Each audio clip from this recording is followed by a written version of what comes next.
అది అతి సుషుప్తి.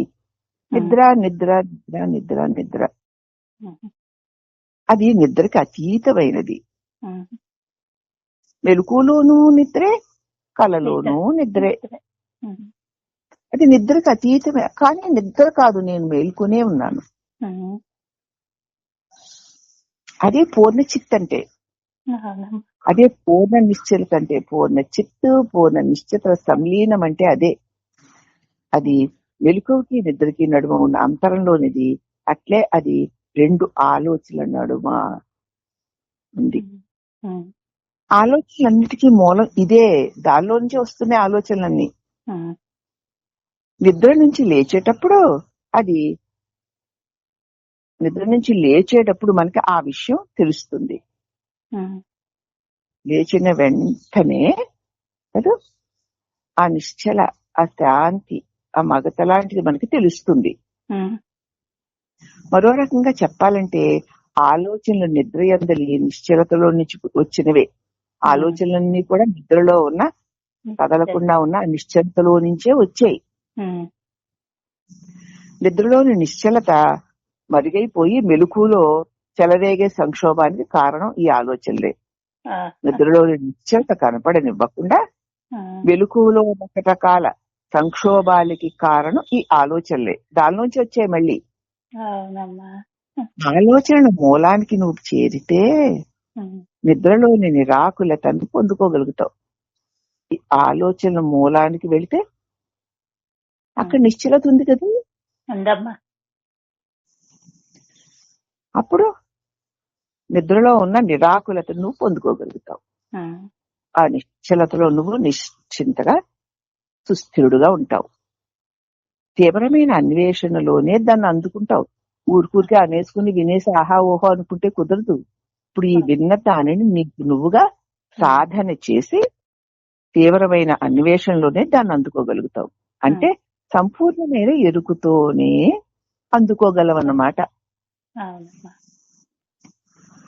అదే నీకు పూర్వం చెప్పాను చూడు, జాగ్రత్త సుషుప్తి అని. అది స్తబ్దత కాదు. జాగ్రత్త సుషుప్తి అని చెప్పాను కదూ, అది స్తబ్దత కాదు. అది కేవలం అది కాసేపు వచ్చి కొంతసేపు ఉండిపోయే క్షణభంగురమైంది కాదు. మన జాగ్రత్త స్వప్న సుషుప్తులు క్షణభంగురాలు. కానీ అన్నిటికీ అతీతముగా ఆధారముగా ఉన్న స్వస్థితి సుస్థితి క్షణభంగురం కాదు, శాశ్వతం. దానిలో నుంచి ఆలోచనలు వెలువడుతున్నాయి. మన అనుభవాలన్నీ ఆలోచనలే కదూ, అంతకంటే ఇంకేముంది. సుఖ దుఃఖాలు సైతం ఆలోచనలే సుమా, అవి మనలో ఉన్నవే. నువ్వు ఆలోచనలు లేకుండా కానీ పూర్తి ఎరుకుతో ఉంటే నీవే పరమాత్మది. నువ్వు ఆలోచన లేకుండా ఉండాలి, పూర్తి ఎరుకుతో ఉండాలి. ఉంటే నువ్వే ఆ పరబ్రహ్మానివి. ఇంత విపుల వివరణానికి లేడీ బెట్మన్ ఎంతో సంతృప్తి పడింది. క్లియర్ గా ఎక్కడికక్కడికి విడదీసి భగవాన్ చెప్పినప్పుడు లేడీ బెట్మన్ అంతకుముందు మరి నిద్రే గొప్పది అనుకుంది. నిద్ర మొద్దుది, మెలుకువే నయం, సుందరంగా అందంగా ఈ లోకమంతా కనపడుతుంది కదా అనుకుంది. కానీ భగవాన్ చెప్పిన వివరణలకి ఆవిడ ఎంతో తృప్తి చెందింది. భగవాన్కు ధన్యవాదాలు చెప్పింది. మరో రోజు తాను తిరిగి వెళ్ళిపోతున్నాను అంది. భగవాన్ చిరునవ్వు నవ్వి ఇలా అన్నారు, నీవు ఒక చోట నుండి మరొక చోటికి పోవడం లేదు. నీవు అచలంగా స్థిరంగా అలాగే ఉన్నావు.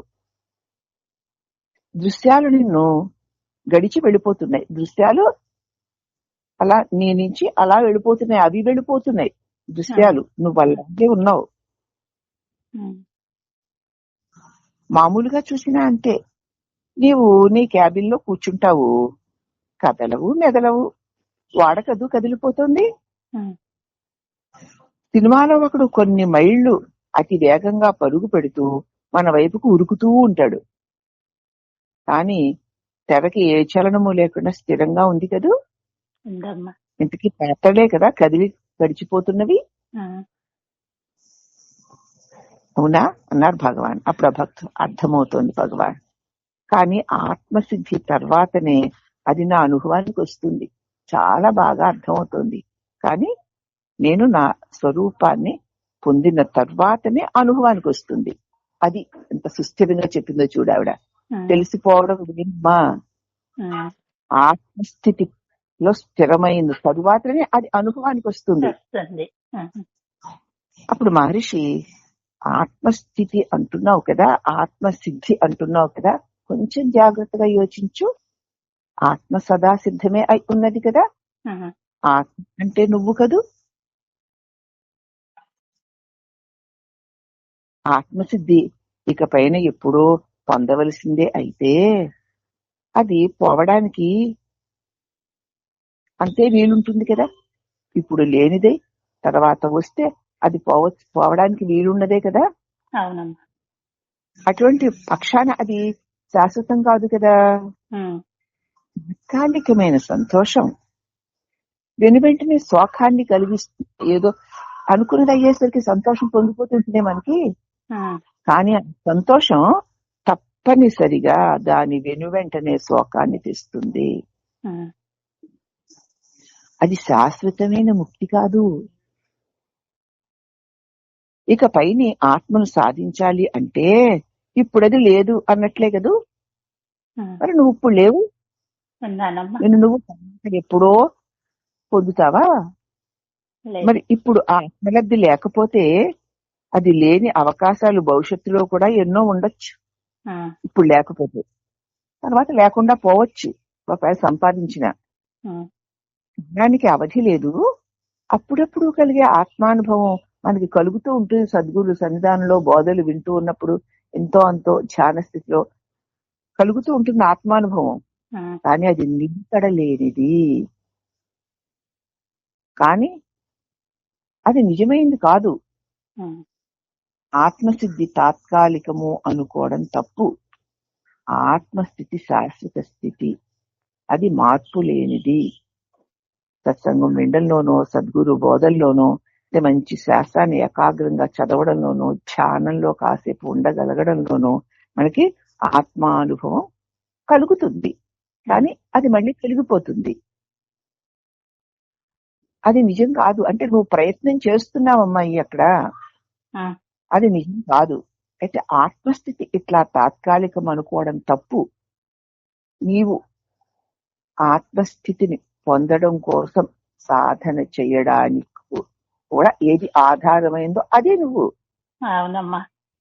నువ్వు ఉండి అదే నీ స్థితి అయి ఉండగా నేను ఆత్మస్థితిని పొందాలి అని చేసే సాధనలే ఇవన్నీ. ఇవి చేసినంతసేపు తర్వాత పోతాయి. తర్వాత ఆత్మస్వరూపుడైన నువ్వు మిగిలే ఉంటావు. కాబట్టి ఆత్మస్థితి శాశ్వత స్థితి, అది మార్పు లేనిది అని తెలుసుకోవాలి. ఇప్పుడు ఆ భక్తురాలు అవును భగవాన్, నాకు అది క్రమంగా తెలియవస్తుంది. నీ ప్రయత్నం చూస్తుంటే నేనున్నాను కదా, నేనుండడమే ఆత్మస్థితి అని నాకు క్రమంగా తెలియవస్తుంది. అప్పుడు మహర్షి అన్నారు, నువ్వు ఉన్నది ఆత్మవే, నువ్వు ఆత్మగానే ఉన్నావు. ఆత్మ దేశకాలాల చేత బాధితము కాదు. కాలదేశాలు నీలో ఉన్నాయి. ఆత్మస్వరూపమైన నీయందే దేశము కాలము దేహములు కలుగుతూ తొలుగుతూ ఉంటాయి. అలాగే నీ చుట్టూ చూసే సర్వము కూడా ఆత్మస్వరూపమైన నీయందే, నీలోనే ఉన్నాయి. ఈ విషయం తెలిపే కథ ఒకటి చెప్తాను విను. ఒక ఆవిడ మెడలో విలువైన హారం ఉందిట. హడావిడిలో ఆమె ఆ విషయం మర్చిపోయింది. హారాన్ని పోగొట్టుకున్నానని వలవల్లాడుతోంది. ఇంట్లో అన్ని చోట్ల వెతికింది. ఇరుగు పొరుగుల వారిడందరినీ అడిగి చూసింది. వారెవరూ మేము చూడలేదు అన్నారు. చివరికి ఒక స్నేహితురాలంది, నీ మెడని తడివి చూసుకో అంది. అప్పటికి గాని అంతసేపు ఆ హారం తన మెడలోనే ఉన్నట్లు ఆమెకి తెలియలేదు. పోయింది వెతుకుతూనే ఉంది. ఇక్కడ పెట్టానా అక్కడ పెట్టానా, ఏమైపోయింది, ఎంతో విలువైన హారం కదా అని. మెడలోనే ఉంది, మర్చిపోయింది. ఆ విషయం తెలిసొచ్చాక ఎంతో సంతోషించింది. అబ్బా, నా హారం నాకు దొరికేసింది అని. దొరికేసిందా? ఉంది. తర్వాత ఇతరులు ఆ విషయం అడిగినప్పుడు దొరికిందండి, దొరికిపోయిందనుకున్నానా, దొరికేసిందండి అంటుంది. అప్పటికి కూడా పోయిననగా దొరికిందే ఆవిడ భావం తప్ప పోనే లేదు అని తెలుసుకోదే.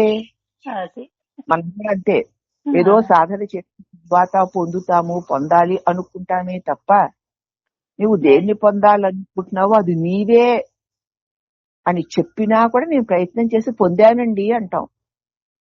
ఇతరుడికి చెప్పినప్పుడు కూడా దొరికిందా అంటే దొరికిందనే అంటుంది ఆవిడ. నిజంగా ఆమె నగ పోయిందా?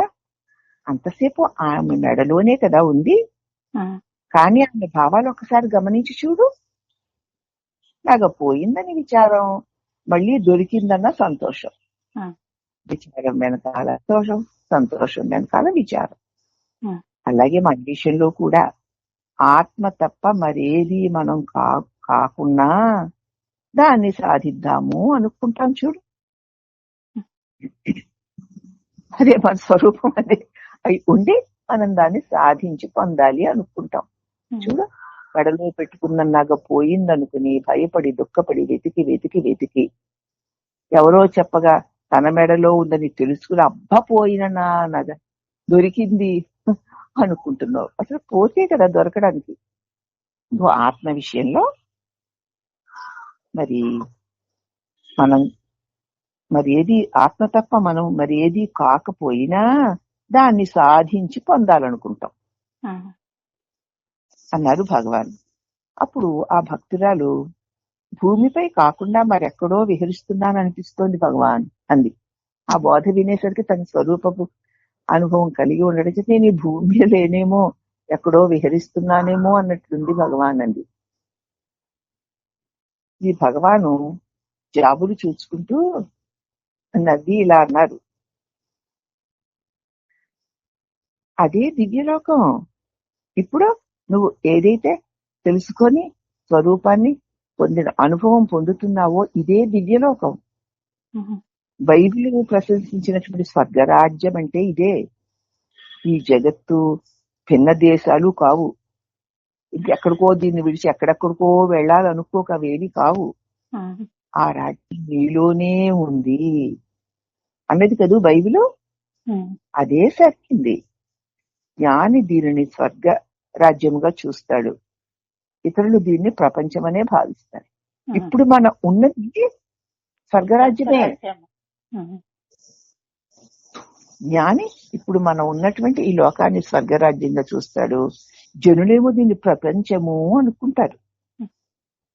భేదం దృష్టి భేదం వల్లనే. భేదమే ఉంది దృష్టి భేదం వల్లనే. అప్పుడు ఆవిడంది, ప్రపంచాన్ని అందులోని జనులను ఎలా కాదు అనగలం భగవాన్. ఇక్కడ ప్రపంచం ఉంది, ప్రపంచంలో జనులున్నారు కదా, వాళ్ళందరినీ ఎలా కాదనగలము అంది.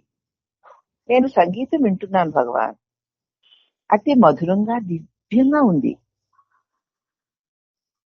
అది వ్యాగ్సర్ సంగీతం అని నేను గుర్తిస్తున్నాను. కాబట్టి అది నా సంగీతమే అని నేను అనలేను కదా, అనగలనా? మరి అక్కడ వ్యాగ్సర్ అని ఆయన వాడుతున్నటువంటి పాట నేను గుర్తిస్తున్నాను, అది నా పాటే అని నేను అనలేను కదా భగవాన్ అంది. ఇప్పుడు భగవాన్ అన్నారు, వ్యాగ్నర్ గాని వాని సంగీతం గాని నీకు వేరుగా ఉన్నాయా? నువ్వు ఉన్నావు గనకనే వ్యాగ్నరు. వ్యాగ్నర్ యొక్క సంగీతమును, నిన్ను విడిచి వ్యాగ్నర్ గాని ఆయన సంగీతము గాని ఉన్నాయా? చూడు ఎంత స్పష్టంగా, ఎంత క్లియర్ గా చెప్తున్నారు. అవునమ్మా, అది వ్యాగ్నర్ సంగీతము అనడానికి అక్కడ నువ్వు ఉండాలి కదమ్మా. నువ్వు లేకుండా నీకు అది తెలుస్తుందా? తెలీదమ్మా. తెలివి నువ్వై ఉన్నావమ్మా. ఏది ఎంత గొప్పవి అనేక విధాలుగా ఉన్న జన సమూహాల వ్యవహారాలవన్నీ కూడా. కాబట్టి వ్యాగ్నర్ గాని వాని సంగీతం గాని నీకు వేరుగా ఉన్నాయా? అది వ్యాగ్నర్ సంగీతము అనడానికి అక్కడ నీవు లేకపోతే నీకు అది తెలియదు కదా. తెలియకుండానే అది ఉన్నది అని అనగలవా? ఇంకా స్పష్టం చేస్తాను చూడు. గాఢ నిద్రలో వ్యాగ్నర్ సంగీతాన్ని నువ్వు గుర్తించగలవా? లేదమ్మా. మరి నిద్రలో నువ్వు ఉన్నానని ఒప్పుకుంటున్నావు కదా. ఉమ్. బట్టి వ్యాజ్ఞరు అతని గానము నీ ఆలోచనలే అని నీకు స్పష్టం అవడం లేదా? అవుతుందమ్మా. నిద్రలో ఆలోచనలు లేదు కాబట్టి లేవు. ఏమీ లేవు. ఉమ్. మెలకులో ఆలోచనలు ఉన్నాయి కాబట్టి అందరూ నీ ఆలోచనలలోనే, నీ మెలకువలోనే ఉన్నారు. ఉన్నారు.